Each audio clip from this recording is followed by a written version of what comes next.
October 20th, October 31st, 2022. Let's continue. Today is Monday. Last Friday, we studied the free fall object, knowing that the object falling with constant acceleration, the speed increasing and the velocity keep on increasing at this rate, which is 9.8. Now let's move on to do some more exercise. One is, what is the acceleration of a car that moves from rest to 20 meters per second in 9 seconds? With this, simply directly apply the definition of acceleration. Change in velocity divided by change of t. So 20 minus 0, that's the velocity change, and 9 minus 0, that's the time change. 20 divided by 9, 2.2 meters per second square. This simply means the car will accelerate at this rate, and its velocity will change to 2.2 meters per second each second. Second question we studied will be this, or how long will be required for a car to go from a speed of 20 meters per second to 25 meters per second. So this is the velocity increasing. If acceleration is 3.0 meters per second squared. So this again is simply apply the original definition of acceleration, but this time the acceleration is given, the change in velocity is given, and we are to find the time takes. So final time minus initial time, that gives the velocity change divided by the acceleration. Then we got here at 1.3 seconds.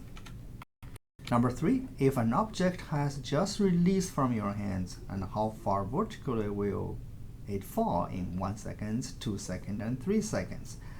This one is simply realize that the distance versus time is described by this quadratic equation, which means the distance will go up with time as t squared. So in this case, in particular, the acceleration is g, the gravity, or 9.8. So this is the formula form of this function, distance versus time.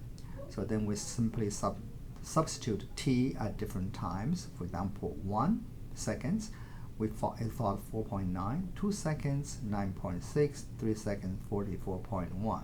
So that's the answer to this question. Important part is this is the function form of the vertical distance versus time. We went ahead to get the graph form of this free fall, and we just put the data point 0 at start, 1 second, 4.9, 2 seconds, 19.6. So it's accelerated motion, 3 seconds, 44.1. And this will obviously form a parabola or quadratic form. It's a curved.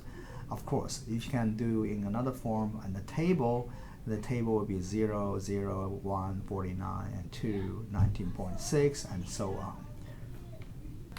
In fact, all the accelerated motion distance versus time will look like this, and t squared instead of linear. The last question is actually we're back to the velocity versus time function. Okay, we are asked if an object is tossed straight up at a speed of 5 meters per second, how long will it reach the top?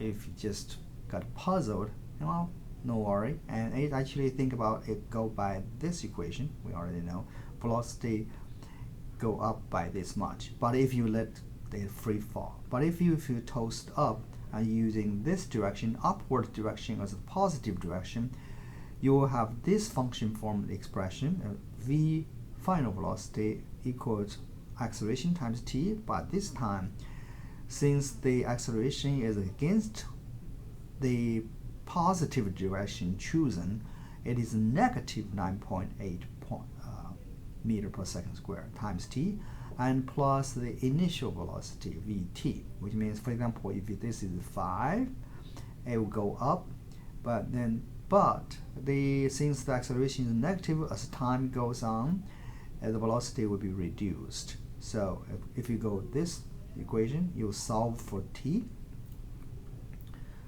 final, when it stopped, this 0 at the top, and the initial, which is a positive, minus the initial, then you will have a negative 5.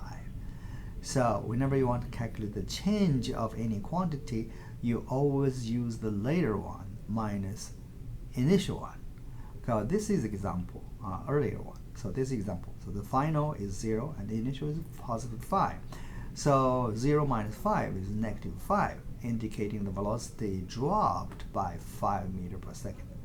And at the same time, that is due to the negative acceleration of 9.8. So negative divided by negative, it is a positive, therefore 0.51 seconds. So this means in 0.51 seconds, the object will reach the top. We will have more exercise along this line to featuring position as a function of time, which is in fact in a quadratic equation form.